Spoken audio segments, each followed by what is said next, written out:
Persian Gulf മേഖലയിൽ വീണ്ടും യുദ്ധഭീതി വിതച്ചുകൊണ്ട് ഇറാനും UAE-യും തമ്മിലുള്ള സംഘർഷം പുതിയ തലത്തിലേക്ക് നീങ്ങുകയാണ്. കഴിഞ്ഞ ഞായറാഴ്ച UAE ലക്ഷ്യമാക്കി ഇറാൻ അയച്ച 2 ഡ്രോണുകൾ തകർത്തതായി UAE പ്രതിരോധ മന്ത്രാലയം അറിയിച്ചതോടെയാണ് മേഖലയിൽ ആശങ്ക വർദ്ധിച്ചത്. ലക്ഷ്യസ്ഥാനത്തെത്തുന്നതിന് മുൻപ് തന്നെ അത്യാധുനിക പ്രതിരോധ സംവിധാനങ്ങൾ ഉപയോഗിച്ച് ഇവയെ നിർവീര്യമാക്കാൻ സാധിച്ചുവെന്നാണ് ഔദ്യോഗിക വിശദീകരണം.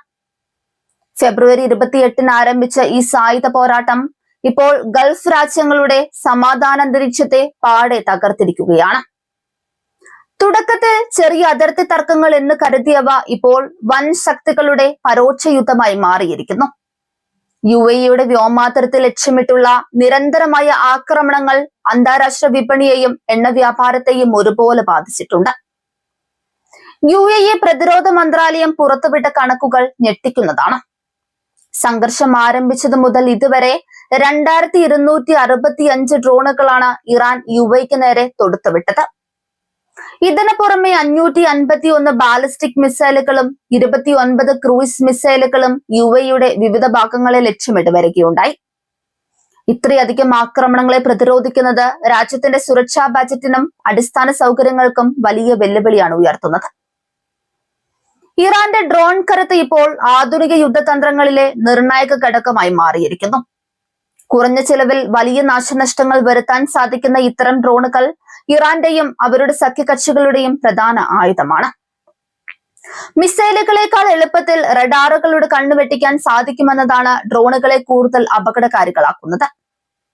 പശ്ചിമേഷ്യയിലെ US സഖ്യകക്ഷികളെ ലക്ഷ്യമിട്ടുള്ള ഇറാന്റെ നീക്കങ്ങൾ വാഷിംഗ്ടണിനെ ചൊടിപ്പിച്ചിട്ടുണ്ട്.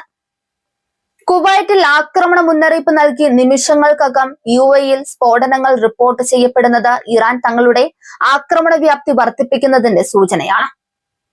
ഇത് ഗൾഫ് മേഖലയിലെ മറ്റ് രാജ്യങ്ങളിലേക്കും യുദ്ധം പടരാനുള്ള സാധ്യത വർദ്ധിപ്പിക്കുന്നു.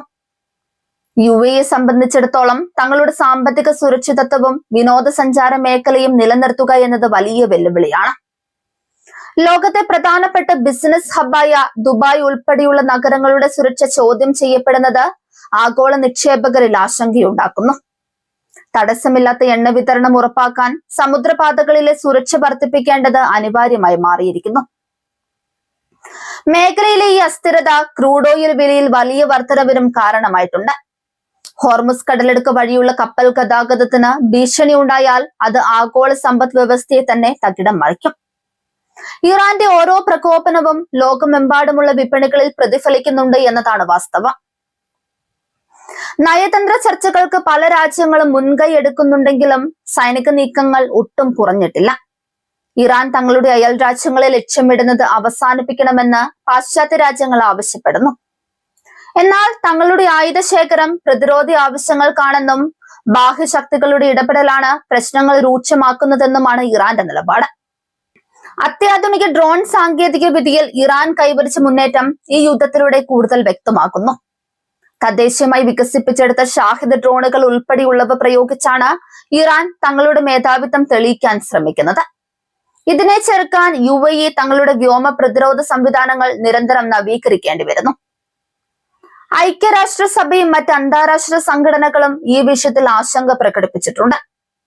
സിവിലിയൻ കേന്ദ്രങ്ങളെ ലക്ഷ്യം വെച്ചുള്ള ആക്രമണങ്ങൾ യുദ്ധക്കുറ്റമായി കണക്കാക്കപ്പെടുമെന്ന് അവർ മുന്നറിയിപ്പ് നൽകുന്നു. എന്നിരുന്നാലും മിസൈൽ ഡ്രോൺ ആക്രമണങ്ങൾ തുടരുന്നത് നയതന്ത്ര പരിഹാരങ്ങൾക്കുള്ള വഴി അടയ്ക്കുകയാണ്. UAE-യുടെ പ്രതിരോധ സംവിധാനങ്ങൾ എത്രത്തോളം കാര്യക്ഷമമാണെന്ന് തെളിയിക്കുന്നതായിരുന്നു ഞായറാഴ്ചത്തെ സംഭവം. മിനിറ്റുകൾക്കുള്ളിൽ ഡ്രോണുകളെ കണ്ടെത്തി നശിപ്പിക്കാൻ സാധിച്ചത് വലിയൊരു ദുരന്തം ഒഴിവാക്കി. എങ്കിലും ഓരോ ആക്രമണവും ഉയർത്തുന്ന മാനസിക സമ്മർദ്ദവും സാമ്പത്തിക ബാധ്യതയും ചെറുതല്ല. ഗൾഫ് മേഖലയിലെ ശക്തി സന്തുലിതാവസ്ഥയിൽ ഈ യുദ്ധം വലിയ മാറ്റങ്ങൾ കൊണ്ടുവരാം. സൗദി അറേബ്യ ഉൾപ്പെടെയുള്ള അയൽ രാജ്യങ്ങൾ UAE-ക്ക് പിന്തുണ പ്രഖ്യാപിച്ചിട്ടുണ്ട്.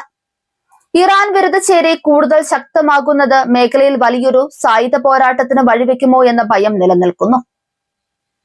തങ്ങളുടെ സാങ്കേതിക വിദ്യയും സൈനിക ശേഷിയും പരീക്ഷിക്കാനുള്ള പരീക്ഷണശാലയായി ഇറാൻ ഈ സംഘർഷത്തെ മാറ്റുന്നുണ്ടോ എന്നും സംശയിക്കേണ്ടിയിരിക്കുന്നു. പുതിയ തരം ക്രൂയിസ് മിസൈലുകളും ആത്മഹത്യാ ഡ്രോണുകളും യുദ്ധക്കളത്തിൽ ഇറക്കുന്നത് ഇതാണ് സൂചിപ്പിക്കുന്നത്. ഗൾഫ് മേഖലയിലെ ഇന്ത്യക്കാർ ഉൾപ്പെടെയുള്ള പ്രവാസികളെ സംബന്ധിച്ചും ഈ സാഹചര്യം ആശങ്കാജനകമാണ്. ലക്ഷക്കണക്കിന് ആളുകൾ ജോലി ചെയ്യുന്ന UAE പോലുള്ള രാജ്യങ്ങളിൽ യുദ്ധം പടരുന്നത് വലിയ തൊഴിൽ പ്രതിസന്ധിക്കും പലായനത്തിനും കാരണമായേക്കാം. അതിനാൽ സമാധാനം പുനഃസ്ഥാപിക്കേണ്ടത് ലോകത്തിന്റെ ആകെ ആവശ്യമാണ്. പേർഷ്യൻ ഗൾഫ് ഒരു സ്ഫോടനാത്മകമായ സാഹചര്യത്തിലൂടെയാണ് കടന്നു പോകുന്നത്. ഞായറാഴ്ചത്തെ ഡ്രോൺ ആക്രമണം ഇറാന്റെ മാറുന്ന യുദ്ധതന്ത്രങ്ങളുടെ ഭാഗമാണ്. അന്താരാഷ്ട്ര ഇടപെടലുകൾ വഴി ഒരു ശാശ്വത പരിഹാരം കണ്ടെത്തിയില്ലെങ്കിൽ മേഖലയിലെ സമാധാനം വിദൂര സ്വപ്നമായി അവശേഷിക്കും.